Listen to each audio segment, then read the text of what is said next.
जिस समय भीमसेन की गदाओं के द्वारा दुर्योधन के दोनों उर्दंडों का भेदन हो चुका था, दुर्योधन अंतिम श्वासों को गिन रहा था। अश्वत्थामा पहुंचा, मित्र आज मैं तुम्हारा कौन सा प्रिय कार्य कर दूं? दुर्योधन ने कहा, मित्र हम 100 भाई थे किंतु 100 में एक नहीं बचे। पांडव केवल 5 थे और 5 के 5 विद्यमान हैं। मेरी अंतिम इच्छा है कि 5 पांडवों में से एक पांडव को मरा हुआ देख लो। देखो, दुष्ट हृदय अगर है तो अंतिम में भी दुष्टता ही विचार करेगा।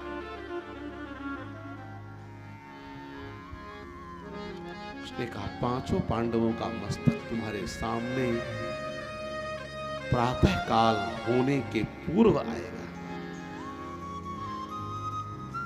आज विजय की प्रथम रात्रि गोविंद 5 पांडवों को लेकर के जंगल निकल गए। 5 के स्थान पर नन्हे नन्हे बालक सो रहे थे, देखने में पांडव ही लग रहे थे। अश्वत्थामा अर्धरात्रि में ही काकुलुक न्याय के अनुसार पहुंचा। कौवे को मारने के लिए उल्लू रात में जाता है ना? यथा उल्लू कहीं तम पर नेहा। उल्लू का प्रेम किससे होता है? रात से होता है। आज अर्धरात्रि में पहुंचा और जाकर के 5 पांडवों का मस्तक काट करके एक स्वर्णिम थाल में रखा। पहुंच गया। मित्र ये लोग, दुर्योधन ने कहा, रे मित्र ये पांडव नहीं, पांडु पुत्र है। नहीं, पांडव है। कहा, भीमसेन का मस्तक मुझे दो। भीमसेन का मस्तक लिया और लेकर के दबाया तो एकदम पचक गया। कहा, यह भीमसेन का मस्तक नहीं है, भीमसेन के पुत्र का मस्तक है। 5 पांडव समाप्त हुए, पांडव पुत्र समाप्त हुए। द्रौपदी को जब पता लगा तो द्रौपदी चिल्लाने लग गई, रोने लगी। गोविंद के साथ अर्जुन पहुंचे। अर्जुन ने कहा, जिस दुष्ट ने मेरे नन्हे से लाल का वध किया है, लालों का वध किया है, आज उसी दुष्ट के रक्त के द्वारा मैं अपने पुत्रों को तिलांजलि दूंगा। चल दिया। अश्वत्थामा ने जब देखा अर्जुन मुझे मारने आ रहे हैं, ब्रह्मास्त्र का संधान किया। अर्जुन ने भी ब्रह्मास्त्र का संधान किया। दोनों ब्रह्मास्त्र आपस में टकराने लग गए। ऐसी स्थिति आ गई कि मानो महाप्रलय होने वाला है। भगवान ने अर्जुन को इशारा किया, अर्जुन तुम अपने और अश्वत्थामा के ब्रह्मास्त्र को लौटा लो, क्योंकि अश्वत्थामा ब्रह्मास्त्र को लौटाने की विधि नहीं जानता है। देखो, एक को गुरुदेव ने लौटाने की विधि बताई है और एक को गुरुदेव ने लौटाने की विधि नहीं बताई। क्यों?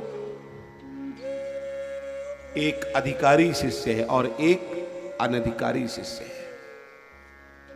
आरती अधिकारी जहां पावहीं,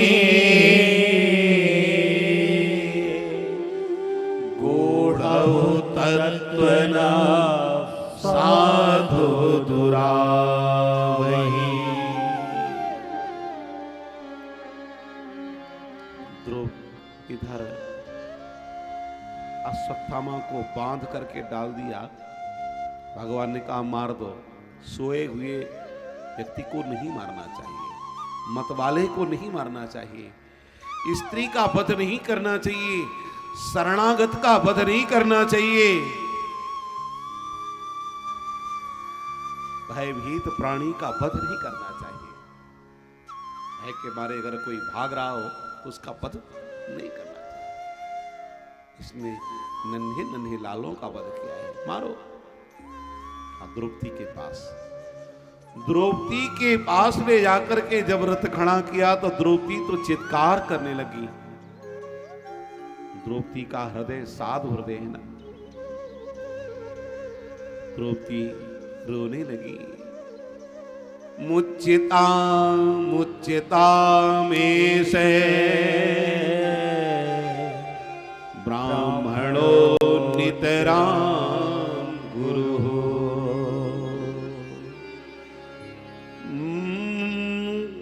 मुच्यता मुच्यता में से, छोड़ दो छोड़ दो। अरे वही है जो तुम्हारे गुरु का पुत्र है, गुरु के समान है। अरे इसके पिता से तो तुमने समस्त वेदों को, पुराणों को, स्मृतियों को, समस्त विद्याओं को ग्रहण किया है। धनुष चलाने की भी विद्या तुमने प्राप्त की है, छोड़ो। अर्जुन को लग रहा मैं क्या करूं। भीमसेन की इच्छा है कि मार दिया जाए, युधिष्ठिर जी की इच्छा है छोड़ दिया जाए, और द्रौपदी भी कह रही कि छोड़ दिया जाए। भगवान की ओर देखा तो भगवान ने कहा ब्रह्म बंधुर न हंतव्य, ब्राह्मण बंधु का वध नहीं करना चाहिए। आताई वधारणा, आताई वध के योग्य है, उसे छोड़ना नहीं चाहिए। अब क्या करें। भगवान ने आज मानो परीक्षा लेना प्रारंभ किया कि ब्राह्मण भी है और अताई भी है, अब क्या करें। तपनम द्रविणादानम स्थानम निर्यापणम तथा ऐसे ही ब्रह्म बंधूनाम बधो नान्यो स्थितैहिका। ब्राह्मण का पद नहीं करना चाहिए। ब्राह्मण अगर अत्याचारी है, सिर मुंडन करा देवे, मुख काला कर देवे, स्थान से निर्यापण करा देवे, भगा देवे उसको, पर दैहिक वध नहीं करे। सभा के मध्य में अपमान कर देना भी मरण जैसा ही कष्ट देने वाला है। समभावित कहाँ अप जैसे लाहू, संभावित कहाँ अप जैसे लाहू, संभावित कहाँ अप जैसे लाहू, संभावित कहाँ अप जैसे लाहू। मरण कोटि दुख दारुण, मरण कोटि दुख दारुण दाहो, मरण कोटि दुख दारुण दाहो। संभावित कहा अप जस लाहो।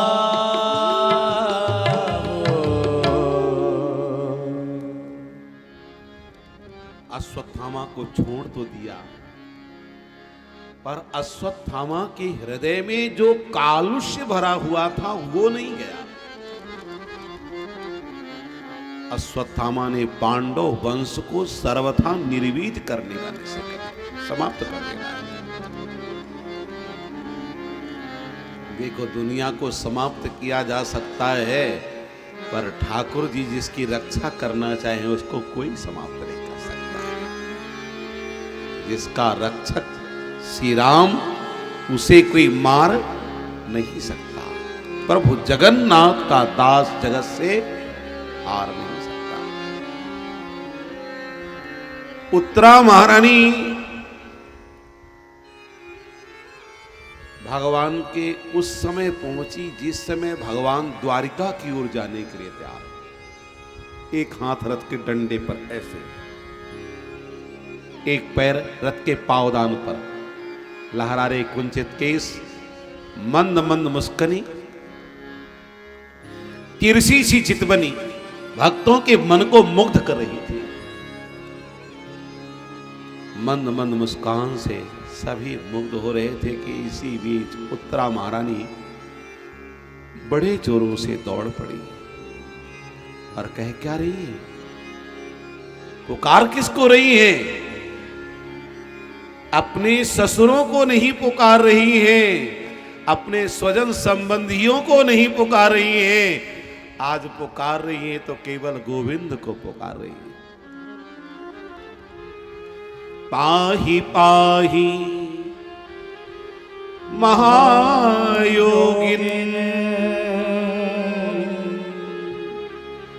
देव देव जगतपते, नान्यम तद भयम पश्ये यत्र मृत्यु परम।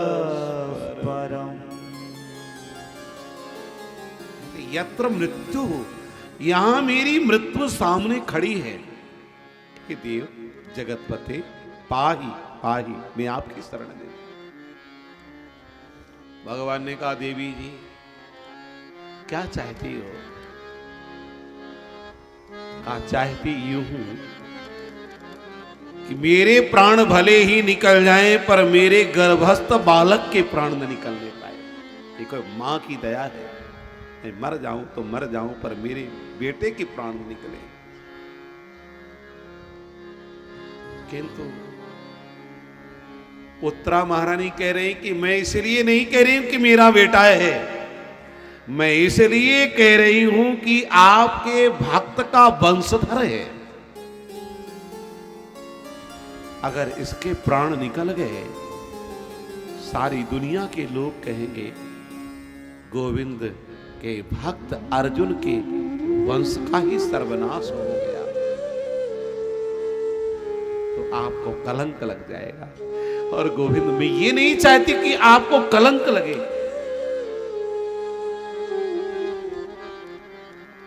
भगवान ने पूछा देवी कैसे मैं तुम्हारी रक्षा करूं? अंदर है, गर्भस्थ है। सी उत्तरा महारानी ने उत्तर दिया देव देव पाही पाही महायोगिन। आप महायोगी हैं, आप योग मार्ग से अंतस्थ में प्रविष्ट हो सकते हैं। देवी हमने सुना है शास्त्रों में संतों की वाणी है कि कभी भी पर नारी का स्पर्श नहीं करना चाहिए, तो मैं कैसे तुम्हारा स्पर्श कर दूं? उत्तरा ने तुरंत उत्तर दिया देव देव जगतपते, आप एक के पति नहीं हैं, आप जगतपति हैं, इसलिए आप मेरा स्पर्श कर सकते हैं। तुरंत देखते देखते भगवान एक नन्हा सा स्वरूप बनाए और सीधे उत्तरा महारानी के गर्भ के अंदर प्रविष्ट हो गए मुख मार्ग से। बोलो भक्त वत्सल भगवान की जय हो। उस तप्त लोहे के बाण के टुकड़े टुकड़े किए और उत्तरा महारानी के गर्भ से प्रकट हो गए। आप हमारे संत वाणी चैनल को सब्सक्राइब करें, वीडियो को लाइक करें, शेयर करें और हाँ, बेल आइकन पर क्लिक करना बिल्कुल ना भूलें ताकि हमारी किसी भी वीडियो की सूचना सबसे पहले आपको मिले।